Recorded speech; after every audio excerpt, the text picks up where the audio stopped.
In this section, Rauni tells us about her first book, There Is No Death. She talks about mind control and how the CIA tried to classify belief in UFOs as a sign of mental illness, which was opposed by European countries such as Finland. I just dropped. I thought, gee, I said, oh yeah, I got this information 2 weeks ago. They said, no, the telefax came from Argentina today. I said, I have it in writing. So I went back to Rovaniemi and went to our group, and I said, what am I going to do? And my hands started writing again and said, don't worry, we'll take care of it. I said, okay, fine. Because I didn't dare to deal with these energies because I didn't know what it was. And so I left for Malaysia, for Kuala Lumpur, and in 2 weeks the Swiss ambassadress asked us Red Cross ladies for a smörgåsbord, for a lunch. And there comes a lady sitting next to me saying, I'm Gina. I said, I'm Rauni. And the first sentence she says, would you like to join our group? I said, what group? Well, we're a group of 7 Chinese ladies and we're developing our psychical abilities. I sat there like, don't worry, we'll take care of it. And I joined the group and I continued writing and got instructions, and my writing was once, your book is already written on this level, on the other dimension. Give your hand and give your time. That's when I wrote the book, There Is No Death, in 24 hours, when I counted together all the times. And it's an international bestseller in 6 languages, has sold 170,000, which is enormous for a Finnish book. But I was told in writing it's going to be an international bestseller. Well, I have a friend who is a journalist, and it was interesting that she got engaged. And I said, what can I give you as an engagement present, because you have everything? And she said, give me rights to your book, to your manuscript. And I said, wow, just here, take it. And that's how it was published, with a very, very known publishing company in Finland. How was it received? Was this new knowledge something that was...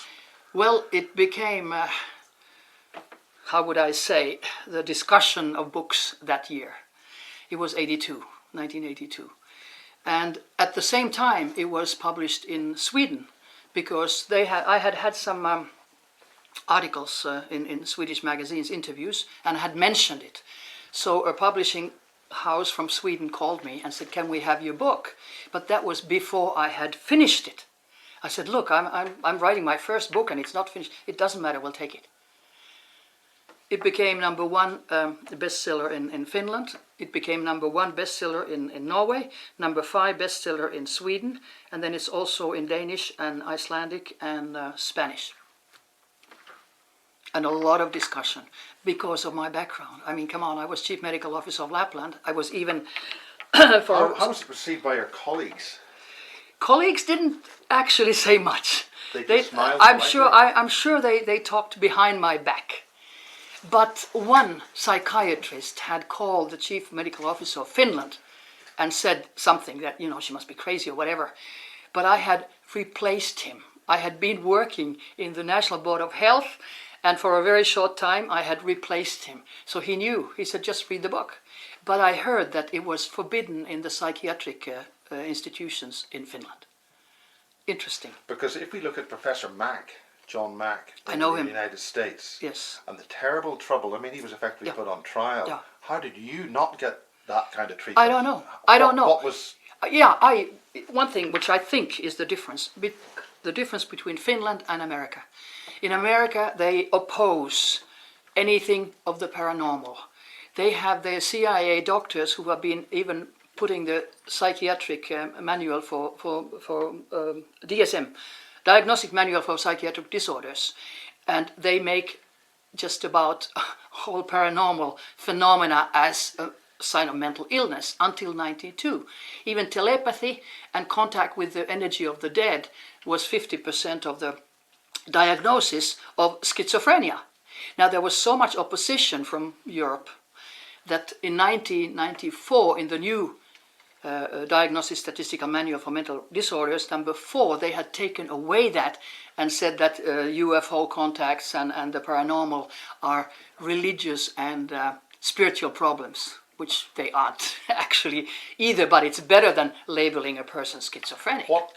I think there was a lot of pressure from, at least in Europe, our psychiatry professor at the University of Helsinki, who was also European Psychiatric Association's president, said personally to me, he's retired now, Kalle Akte, he said that we are not going to take that diagnostic statistical manual at use in Finland. I said, why not?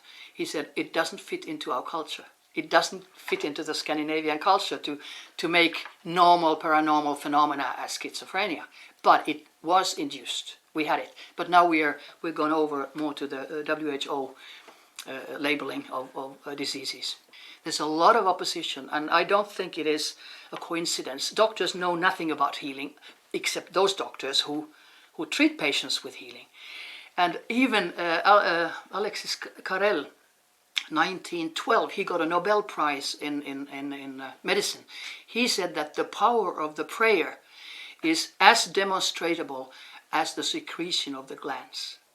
I myself wrote an article in '89 already with 5-6 pages of references in normal school medical research about healing, which is very positive. I was representing Finland at the Nordic chief medical officers meeting in the middle of 70s, and I was very surprised because I was adjutant to our chief medical officer, and they were dealing with paranormal. Chief medical officers of Nordic countries, and he said to me, well, you give the views of Finland. I said, what? Whatever you know. I said, wow. And there I found out that the Swedish, at that time, chief medical officer was a little skeptical. The Danish was also, but Icelandic.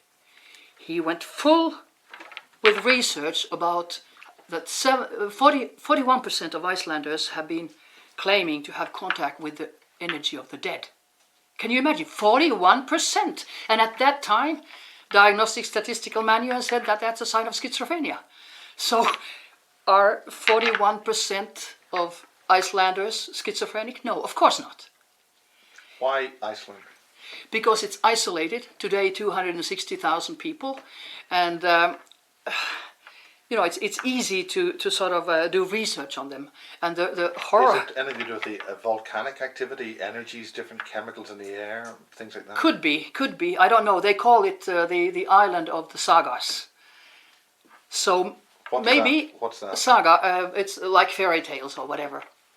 And maybe when people live in an isolation with nature, like American Indians or the Sami people in northern Scandinavia, they feel the energies much better than we who live in cities. We just don't feel anything. I mean, you know, we're just going like this. And Iceland, I read it in the Finnish medical journal, and I was shocked that an American private company had bought the journals of Icelanders, the sick journals, medical journals of Icelanders, and they want the DNA, you know, information. Now a whole nation is sold to a private company who can then deal with, you know, do whatever with their DNA. What do you mean by genetic targeting or genetic tracking? Whatever. I don't know what their agenda is, but I think it's very scary.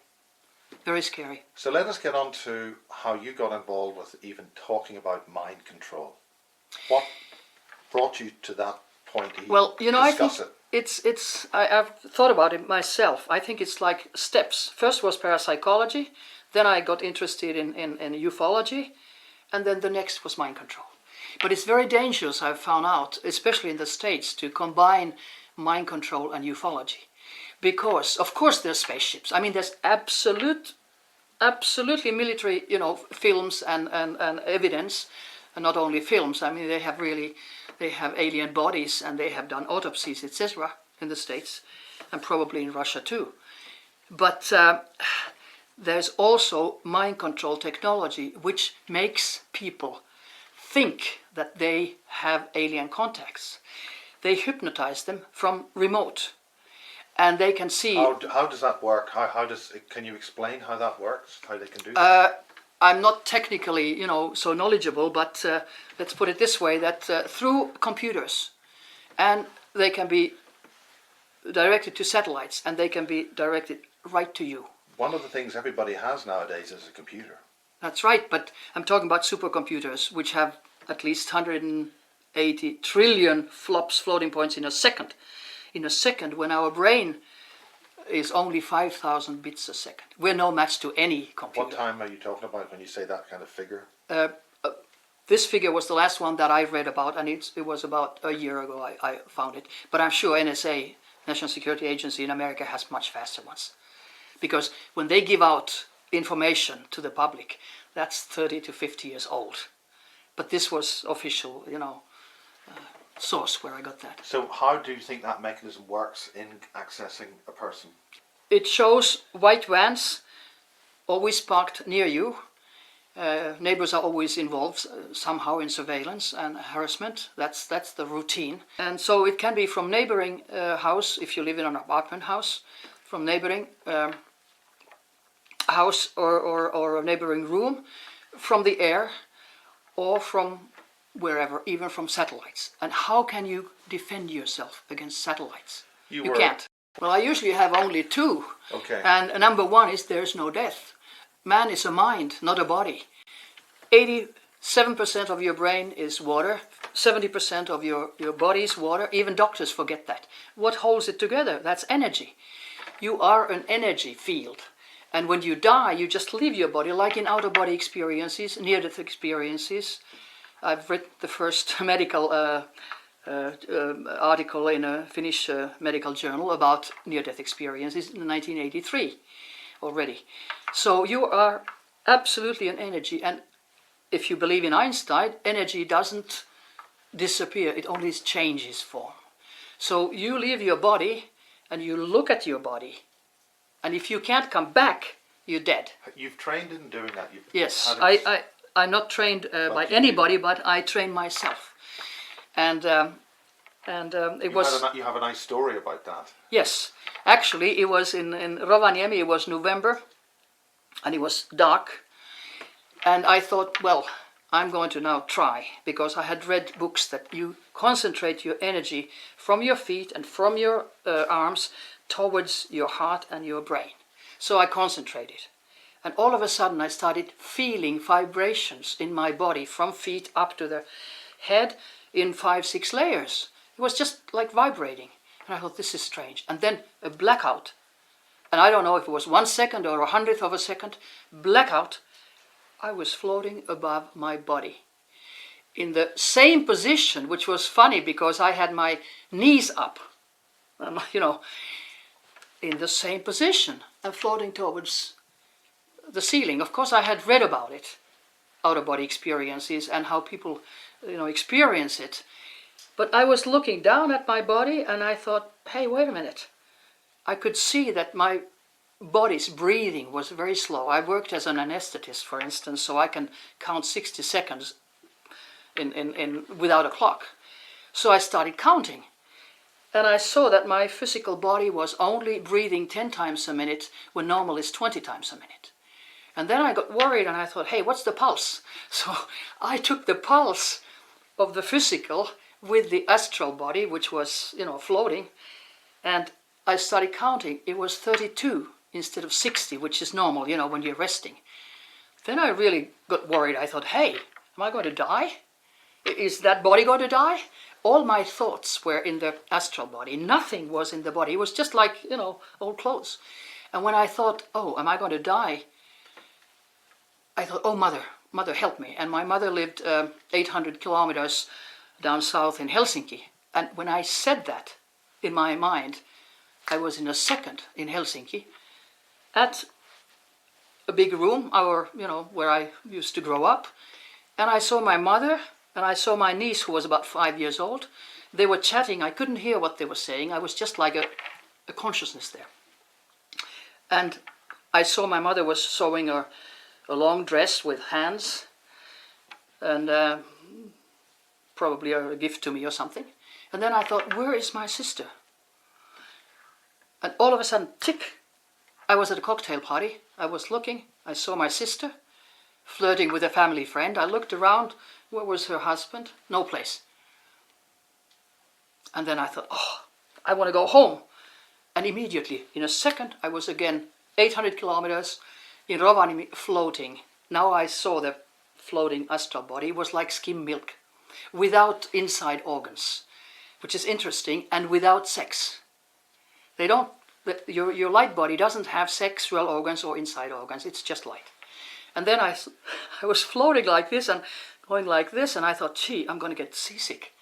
And then I thought, I better watch out that I don't throw up on this physical body, because then, I'll suffocate.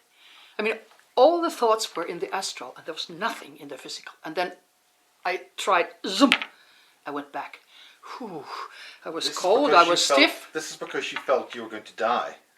Well, no, when I was floating, when I came back, I just wanted to get back to the body. I wasn't thinking of death at all. I wasn't, because I was doing astral travel, which of course I had never done before.